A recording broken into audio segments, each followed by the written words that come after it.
I'm interested in self-control. That is how well people pursue their long-term goals in the face of temptations and desires that might lead them in another opposite direction.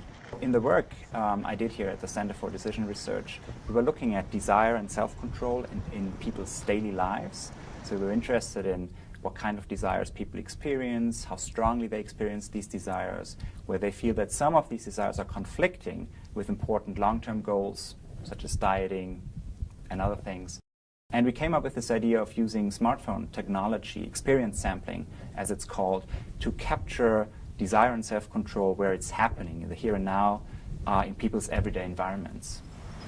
The idea is that you signal people during their daily lives and you get a measure of what they're doing at this point in time, how they feel about certain things, how they think about certain things. But the beauty is that it's capturing what's going on in people's real lives rather than in a laboratory setting, which might be a little bit more artificial. And so what we basically did, we signaled people on random times during the day and asked them to respond to a couple of questions, not too many, on each occasion.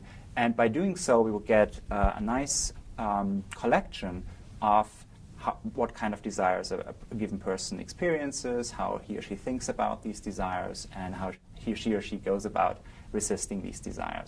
I think there was one result we really didn't expect. It was kind of counterintuitive, and we found that people high in trait self-control, those that say that they are good in self-control, we found out that these people might be actually good at shaping their environment in a proactive way, in other words, at navigating their desire landscape in a way so as to avoid certain temptations in the first place. That's why they felt less conflicted, and that's why they had to use self-control less often. Those people bad in trait self-control, in contrast, they navigated more often into problematic situations, and that's why they had to use self-control more often with uncertain success.